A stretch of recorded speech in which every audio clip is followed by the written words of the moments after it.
Oh, there we go. Alrighty, so Friday it is. Okay, so man, I got a lot of stuff in my pockets.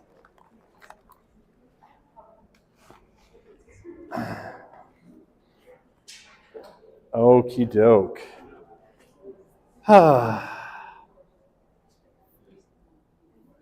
All right, so we're going to keep going talking about families. We are almost done with that unit. So,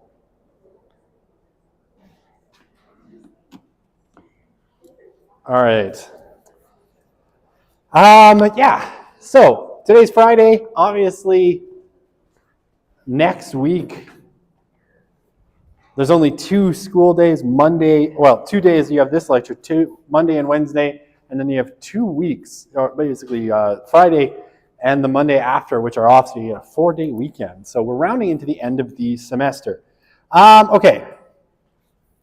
Lots of people came for office hours yesterday to look at exams. If you still want to do that, do send me a message and we'll book a time. Probably next Tuesday, I'll be around the whole day as well, or for a good chunk of it. So, still lots of time to see your exams if you want. All right, so last time, what were we talking about? We were talking about, I guess we ended off on reproductive choices and talking about how reproductive choice increasingly also means, new techniques for getting pregnant, especially as the age of mothers goes up and up and up, right? And people trying to get pregnant are more increasingly, in their 30s and 40s.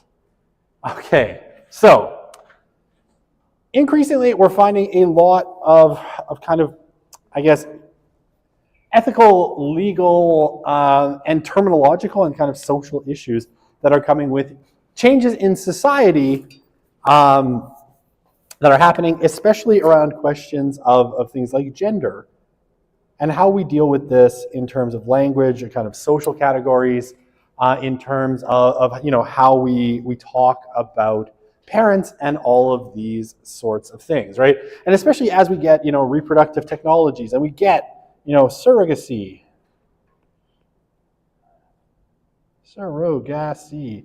right?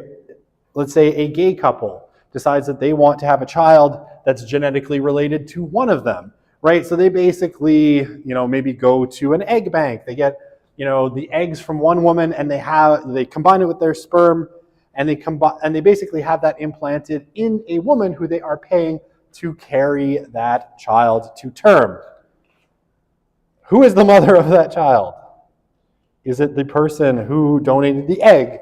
Is it the woman who brought that child to term? These questions are becoming increasingly difficult. Discrimination. Who gets access to these technologies, right? Should it be equally accessible to straight couples, to LGBT couples, right? Who should get access to reproductive technologies and why? And how does this relate to our notions of family?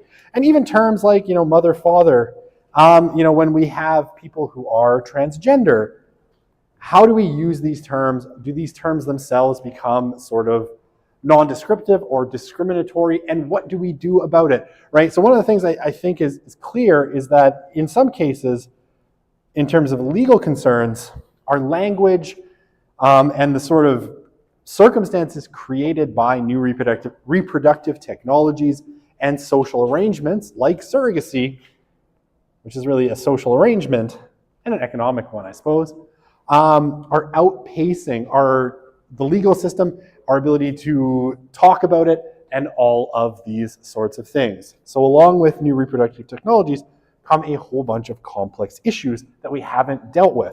I mean, some people have suggested replacing terms like mother and father with, parent one and parent two, which, to me seems a bit inelegant.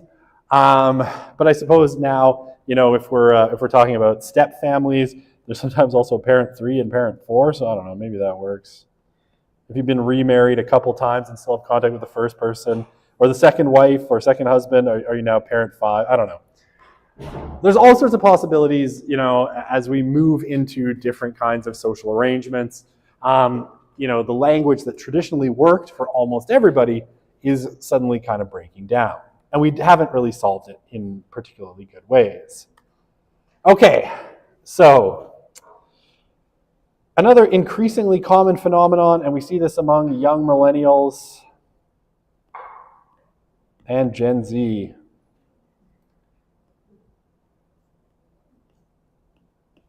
Zero-child families, more derisively referred to as dinks. Not because of anything derisive. DINK stands for dual income, no kids. Okay, so this is an increasingly common, kind of social phenomenon. As I was walking over here, chatting with some of the students I had in the class before, one of them, I was like, oh yeah, I'm off to talk about, dinks. And then they said, yeah, I'm planning to be a dink.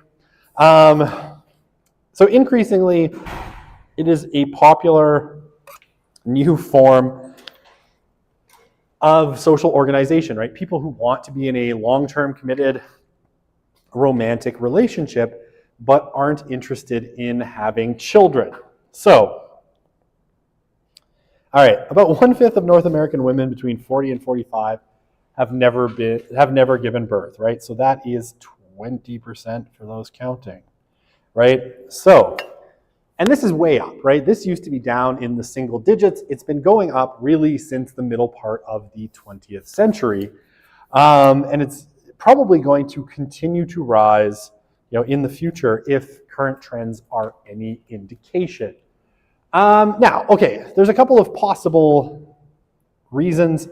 Infertility is definitely one. So like I was saying, a lot of these reproductive technologies that have become really, really common are leading to, are the result of people getting married, or if they don't get married, trying to have children much later, right? And the sad truth of the human condition is that, for women particularly, fertility is at its peak, somewhere between like 15 and about 25. After which point it slowly declines, and as you get older and older, it gets harder and harder to get pregnant and to have kids. So as people get married later and start thinking about having kids later, we see infertility being an increasing problem. This is a kind of biological phenomenon, and one that I don't think we have a good answer as to why it's happening. But globally, for men, sperm counts. I know, you didn't come to class today thinking you were going to talk about sperm count, but whatever. We're doing it. Sperm counts have been declining globally, and again, for probably about 30 years, to the point where, increasingly biologists are worried that if the trend continues, basically by the year 2060, 2070, a large percentage of men will not be able to father children because their sperm counts will simply be too low. Apparently, sperm is all a numbers game. You have to have lots of them for it to work. So, zero-child families, people who get married and don't have kids, is probably going to grow. Now, the other one, obviously, is choice, right? More people are making the choice not to have children. And if we poll, especially our Gen Z cohort, more and more of them are saying that they don't want to have children. Specifically, this seems to be driven by a bunch of anxieties. Among them, right, we've got economic anxiety, environmental, there we are, climate change,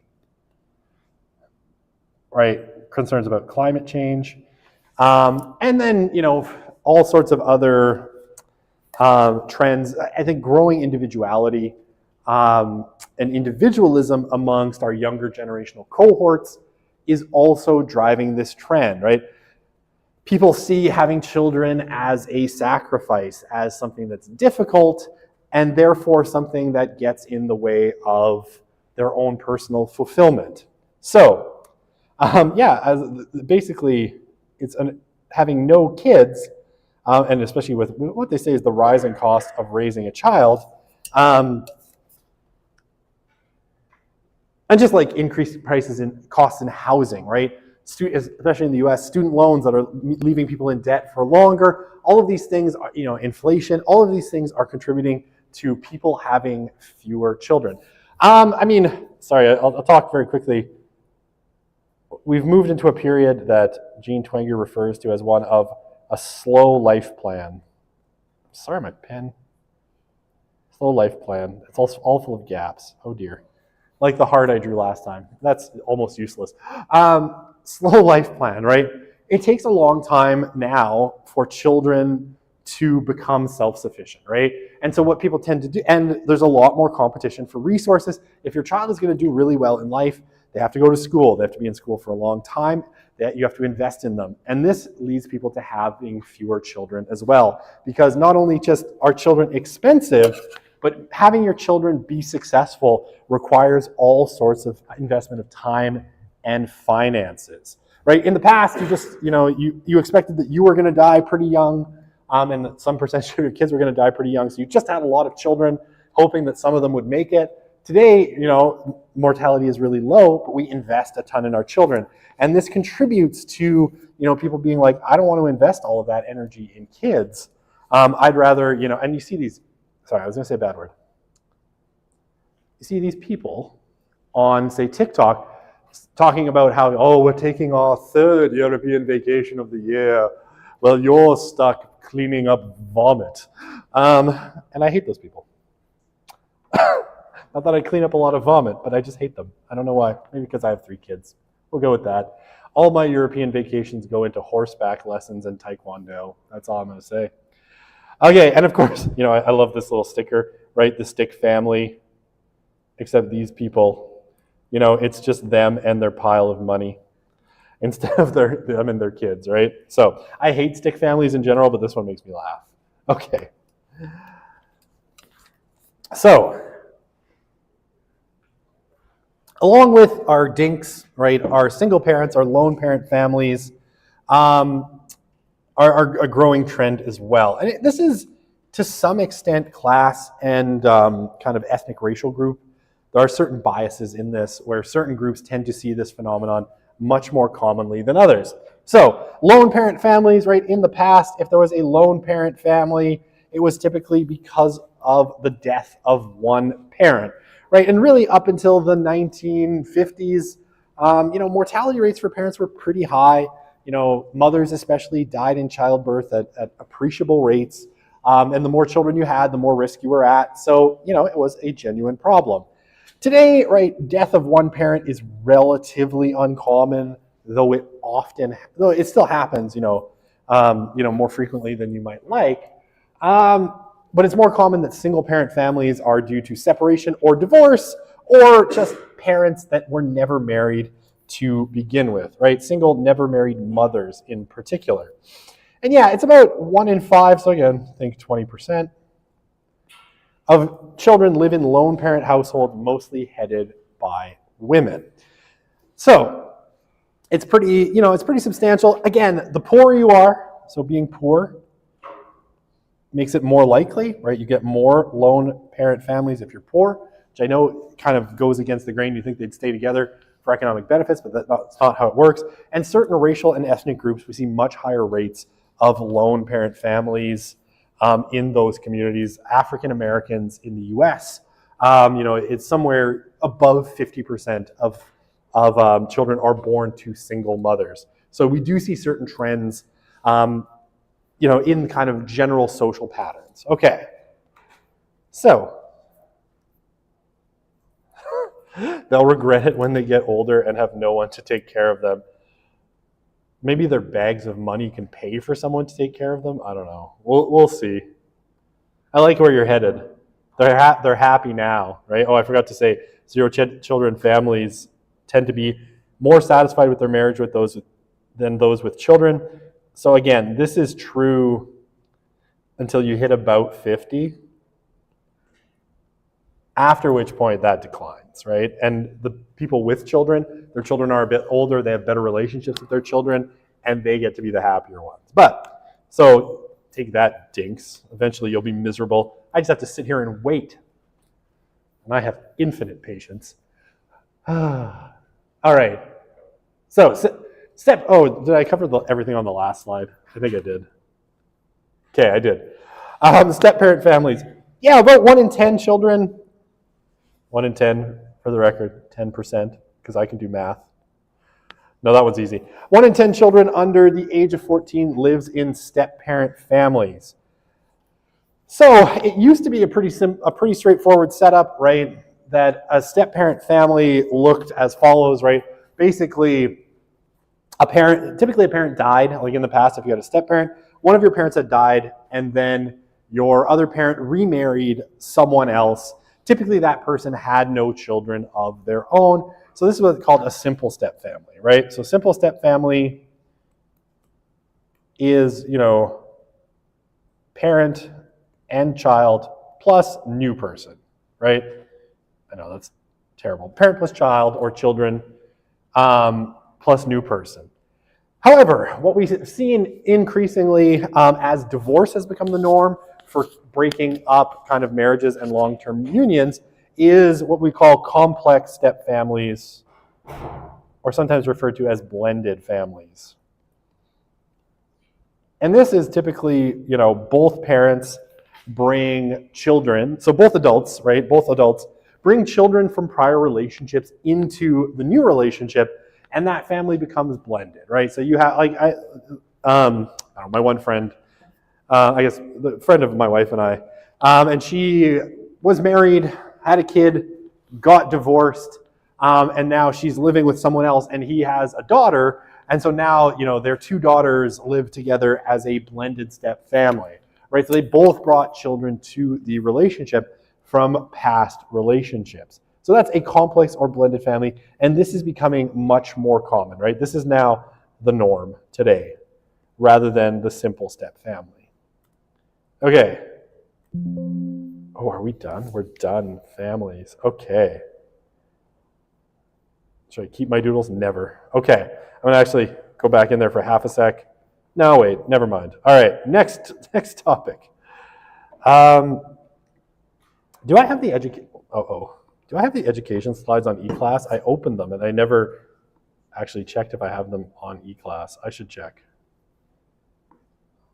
I'm going to check. You can't see what I'm doing, and this is great television. Oh God, where am I? Oh, I do have education. Perfect. It's there. All right, it's after religion. But we're going to do education first. Okay, we're going to do education first.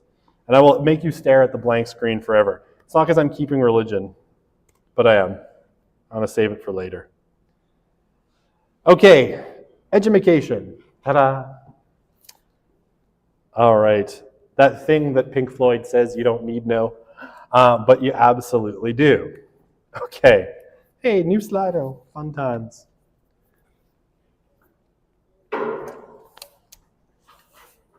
And my live stream is still working, so no one can tell me it's not.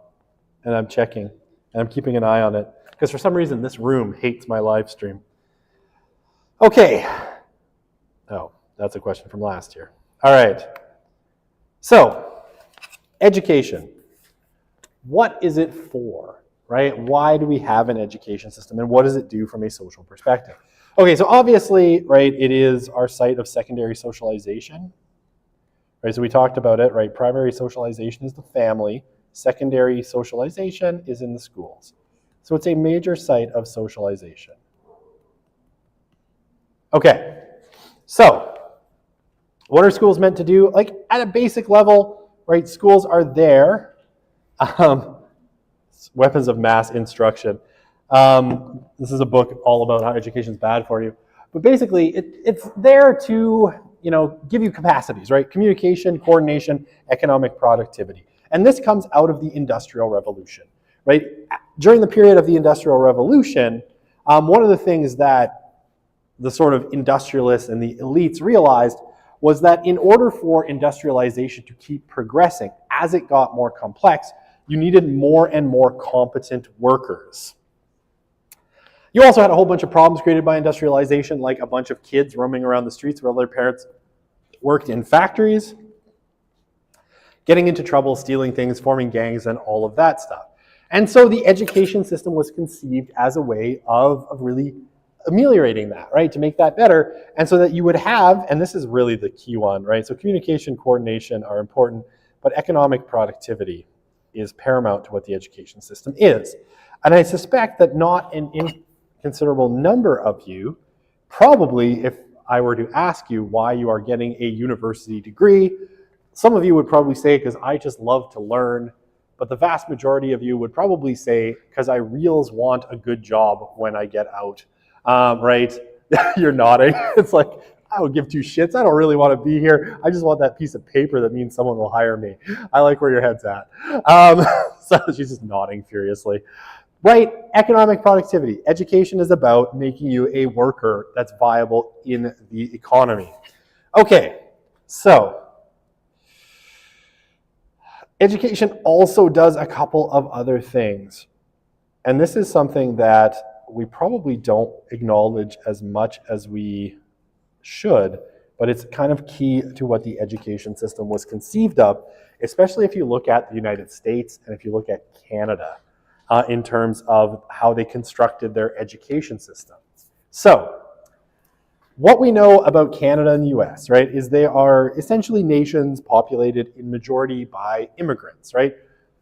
And so what you had, historically in both countries is a lot of heterogeneity, right? Or very pluralistic, diverse populations with lots of different languages, lots of different backgrounds, often different religions. And so when the governments of these countries were conceiving of a public education system, a large or a major kind of stress was on creating homogeneity out of diversity, right? Actually making your population less diverse. So, back in the day, what did this look like? Well, let's tell the story of Alberta a little bit and Alberta's education system. Alberta is kind of weird, right? Along with Saskatchewan and Ontario, Alberta is one of only 3 provinces in Canada that has a Catholic and a public education system, right? So we have Catholic schools, we have public schools, both of which are state funded. And this actually was a huge fight for Alberta and Saskatchewan when they were being created as provinces. Why? Because the federal government, when it was thinking of turning Alberta and Saskatchewan into provinces and separating them from the Northwest Territories, absolutely did not want Catholic schools, right? Why? Well, if you remember, if we go back to race and ethnicity, right? My speech impediment from when I was 2 decided to make a reappearance. I said that the elites were white Anglo-Saxon Protestants, right? So they were English, and along with being English came principally being Anglican, maybe Presbyterian, but you were definitely white, you were definitely Anglo-Saxon, right, English-speaking, and you were Protestant. And they wanted a school system that would make people more like that. So we think of public schools today as being very non-religious, right, or even, potentially sort of antipathetic to religion. But the original kind of emphasis on public schools was that they were Protestant, right? They were very Protestant. And specifically, they wanted to take people and shape them into nice white Anglo-Saxon Protestants or something thereabouts. But particularly, they wanted to make sure that people were not informed by the values of what the white Anglo-Saxon Protestant majority thought of as a lesser religion, Roman Catholicism. So, Alberta and Saskatchewan happened to win that particular fight eventually. They were able to, say, we're not joining Canada, we're not becoming provinces unless you grant us a constitutional right to have our Catholic schools be publicly funded. But there was a hard push from the federal government to make sure that Alberta and Saskatchewan ended up like a lot of the other provinces that don't have publicly funded Catholic schools. Because what they wanted was to create homogeneity out of diversity. And this is still kind of at the core, right, of public schools. And I think in a lot of cases, while they might, kind of on the surface say, oh yeah, we love diversity, it's diversity within the sort of auspices of what is the shared values of the majority, right? And so, when you want to open a religious school, right, with public funding, it's still really, really difficult to do in a lot of cases because, and I've had conversations with my friends about this, because I have one friend, he very much doesn't like the idea that there are Islamic schools in Edmonton. He's an atheist, and he's like a virulent atheist. And he's like, we shouldn't have these. And I'm like, who cares, right? He's like, no, we have to make sure that kids are taught the same values, right? That they're taught the right Canadian values, not these other religious values. And I'm like, dude, I don't care. People can learn whatever they want. I don't care. I don't want to control people. But he does, because he's a bad person. He's also super rich and owns property and is a landlord. And wears a top hat and twirls his mustache. No, I'm kidding. He's a good guy. He's a good guy. But he does, all those other things are true except the mustache and the hat. He is a landlord, he owns properties, and he's super rich. And he doesn't like religious people. So all of those other things are perfectly true. All right. So that's a major part of the public education system, is out of the diversity of people who say come to Canada, creating Canadians that all kind of share similar values. Again, with that, you can be pluralistic, you can have, certain ethnic quirks, you can keep your language, your food, and some other things, but shape them along Canadian values. Okay, the other one is to sort students into paths that terminate in different social classes. So, how to put this delicately? This is way more the case, like, say, in the German system. Apparently in the German system, like, it's brutal. Like, you're in kindergarten, I'm exaggerating a little bit, and it's like, should I do a German accent? I'm not going to do a German accent, it'd be bad. Oh, little Timmy, you seem smart. We will put you on the path that will take you to university. And you, little Sven, German name probably, Gunther, let's say Gunther. Little Gunther, you seem like a dummard. Let us put you on the path that leads you to working in a factory or being a plumber or something. That's kind of, that's obviously an exaggeration. Gunther, okay. Shouldn't laugh at my own jokes, but I do.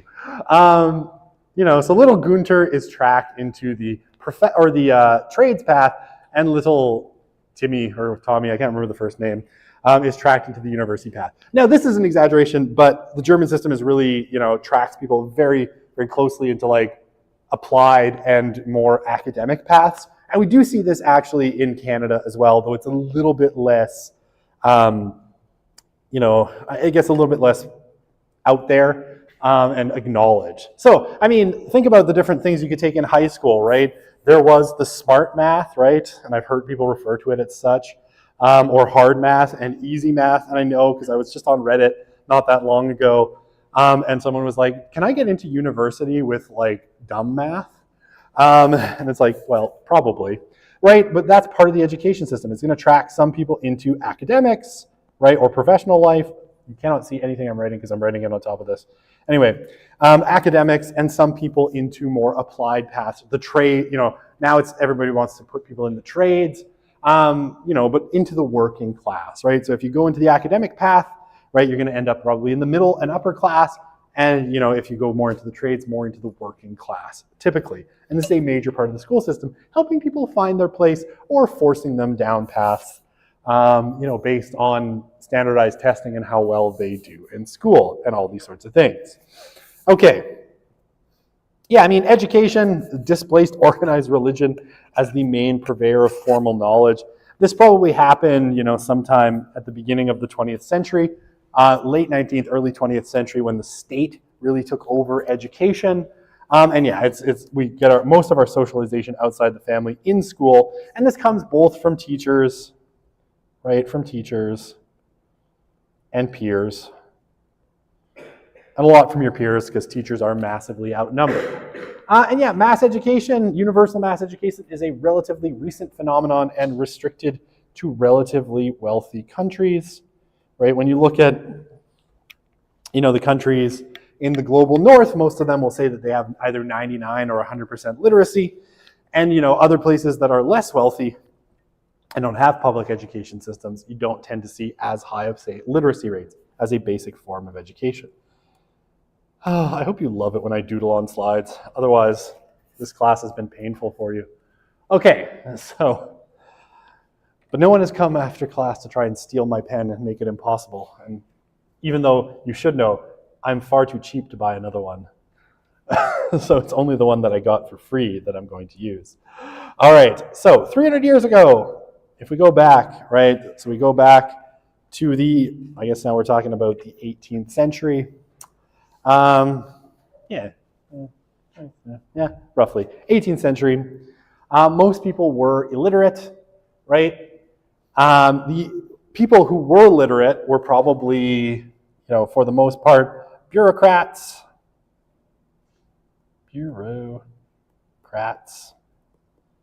and priests. And most other people probably didn't need to read, though literacy rates rose, shortly thereafter. But yeah, 3 centuries ago, it was a minority of people who knew how to read and write. 100 years ago, the majority of people in the world never attended school, at least not formally. And it's only a relatively recent phenomenon where the vast majority of people in any particular society, attend school. Even as late as the 1950s, only 10% of the world's countries, making up a far smaller percentage of the world's population, had compulsory education, right? And it was really restricted mostly to the West, or maybe a few places like the Soviet Union and other kind of countries in the Soviet sphere of influence by the 1950s that would have had compulsory mass education. We still see, lots of places in the world, in Africa, Central Asia, and the Indian subcontinent that still have, in some cases, literacy rates below 50%. Canada, on the other hand, right, has 15,000 elementary schools. Edmonton supposedly is going to get 4 new ones. It's the same 4 they announced last year, so that number could go up eventually. I'm kidding. They never build the schools, they say. Kind of like the hospitals. Anyway, that's neither here nor there. It's like, we're going to build you a hospital in South Edmonton. It's like, great, that'll be better. It's like, in 2025, I'm like, that's not going to happen. But how about 2030? Yeah, I don't believe that either. Anyway, government sucks. 300,000 educators and rising constantly, and teaching more than 5 million children. So we have a very large public education system in Canada. In 2012, so this is a little dated, university enrollment stood at 1.9 million. It rose until 2019, right? So in 2019, it kind of peaked, and it's been kind of going down a little bit since then, since 2019, kind of slowly declining. I guess Gen Z doesn't like university as much as other generations did. Also, so the other reason it's declining, millennials and Gen X had fewer kids. So university enrollment peaked, and it's kind of starts slowly declining as people have less children. Okay, so, and today, basically 64% of people, 25 to 64, have some kind of post-secondary education in Canada, which means it's only about a third of people that have only high school or less. 1/3 of people. So this represents probably one of the most educated populations in human history, right, in terms of how much education. And with every generational cohort, this rises, right? So we're looking at, in terms of some kind of post-secondary with Gen Z kind of approaching the 70%, as, the ability to function and support yourself in this kind of economy requires you to have more education and more skills. So education is only becoming more important. Okay.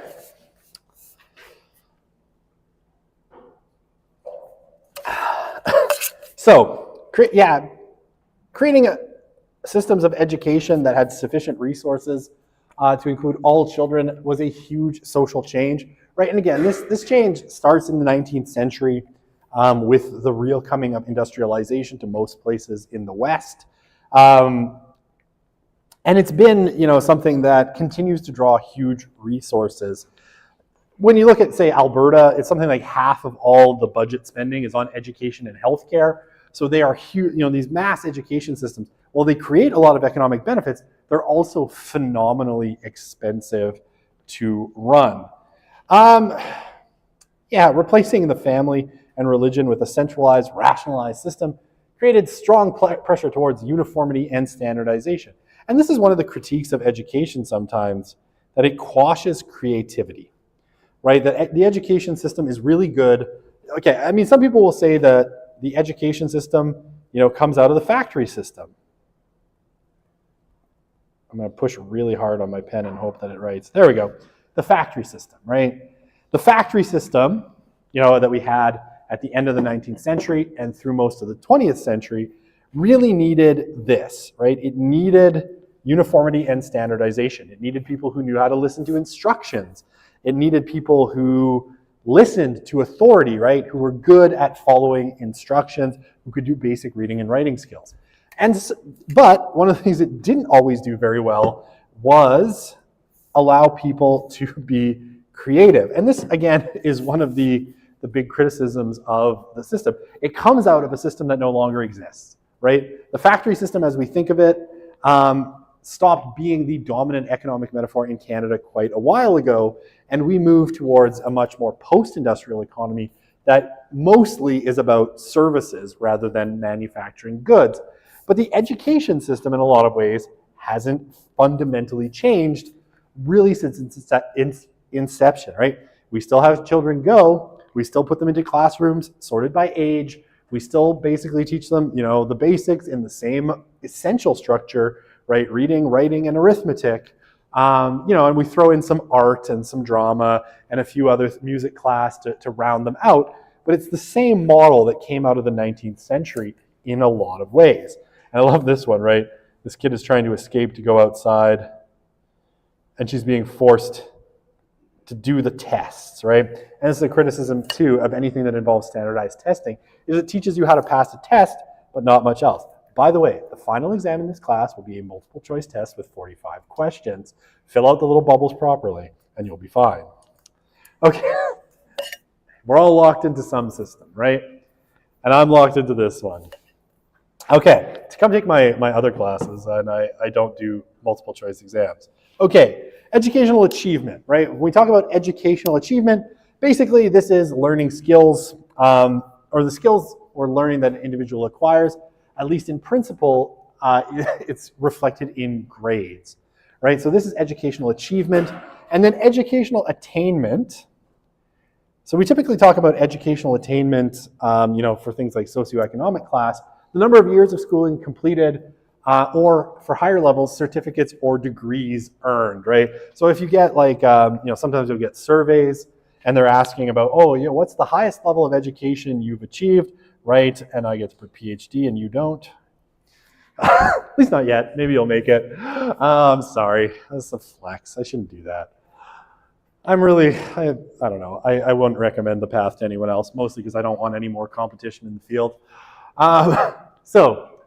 Number of years of school completed or certificates or degrees earned, right? So we typically talk about in educational attainment, and typically at the higher your social class, the higher your educational attainment. They do tend to be fairly class-based. What am I doing for time? Okay. So, individual advantages and disadvantages. Higher ed attainment is typically effective for securing more employment and higher earnings. So, basically, what you can see here, this little fancy-dancy chart, is that the more education you have in general, the more likely you are to have a job. So if we look at, where's our high school line, right? So that's green. And this is 2004, right? In 2004, if you had a high school diploma, on average about 65% of people with just a high school diploma would be employed, right? So, I mean, that still leaves, a solid 35% unemployed, which is not great. That has been going down over time, right? And if we go to 2014, and it's continued to trend downwards, by 2014, basically, it was closer to 55, maybe 56, 57%.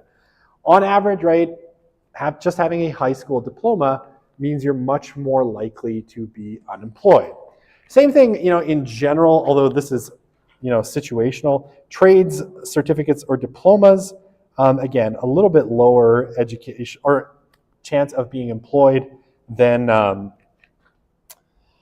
than if you had higher education. Now here, 2004, this is kind of a high point for trades in Canada.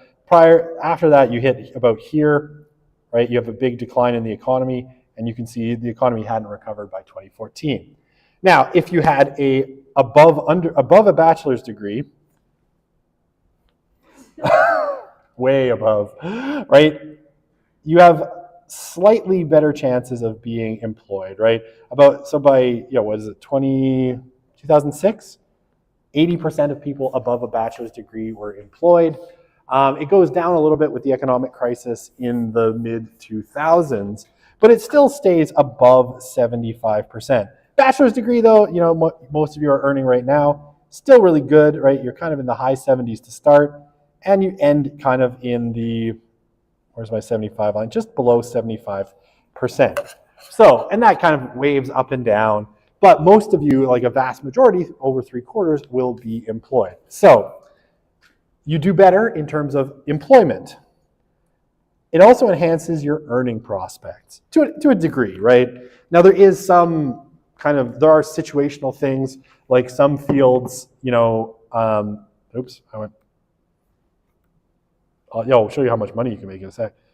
STEM fields, because they're scalable, which means, right, you can scale up how much money you make. You can sell products to lots of people, tend to have higher earnings than, say, teachers or nurses. You can only teach so many kids. You can only nurse so many nursed things. People, I guess. All right, but generally speaking, more education means more income, right? Higher earning prospect because you have more skills. But yeah, there are some exceptions, and of course, some fields will get more money than others.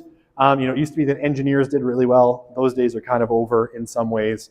They still do well, but not as well as they used to.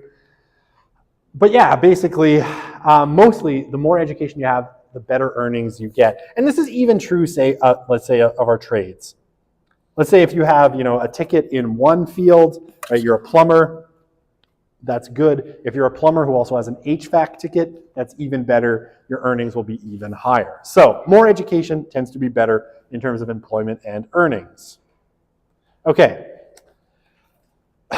So, what year was this? This is 2015, so these are about 10 years old now. But this is basically what it looked like about 10 years ago in terms of your kind of overall earnings, like your average salary.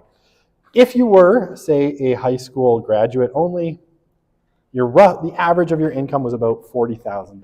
Just a little under, but let's say 40,000. We'll round it up and say 40,000.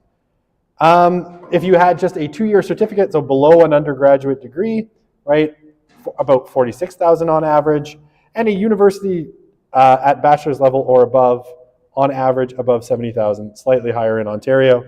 And I think that's before prices went crazy. So these numbers have all continued to go up a little bit, but haven't kept pace with inflation. But you can see the major gap, right? And this is, of course, why you're all here. So why am I telling you this? Stay in school. Don't do drugs. Especially weed. It rots your brain. I can show you the studies. It's bad for you. Stay in school. Don't do drugs. That's the most wholesome thing I'll ever tell you. Okay. The gap rate is somewhere in the range of about, a little over 30 grand in terms of difference in average earning potential, which obviously over time makes a big difference. Okay. Oh. All right, we'll do this slide. I got 3 minutes. You're all like, he's going to let us go. I lied. No, I'm not. Okay.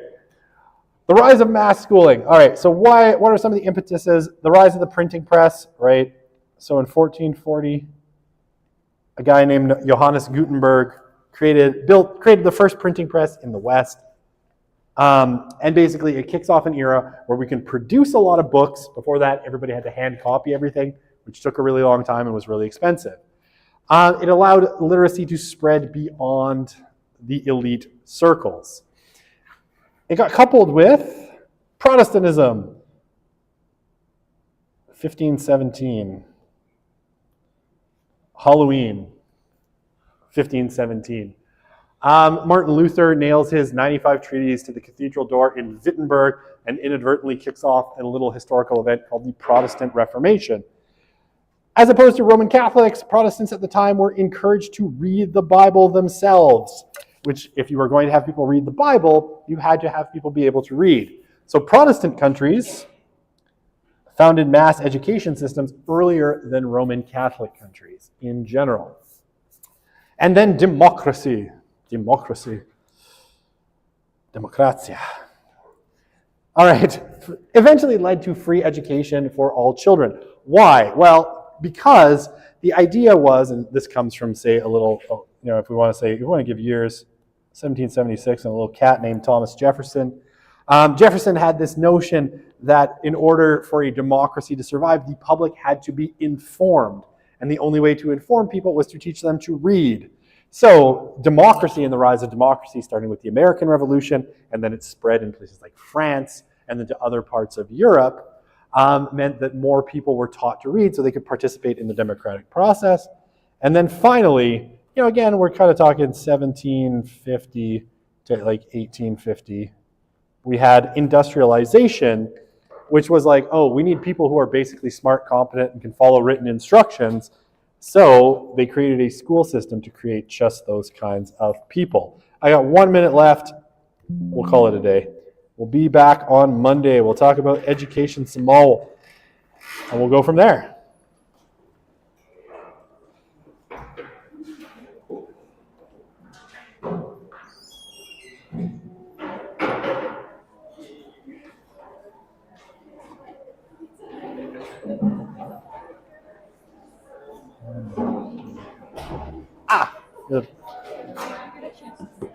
I found it.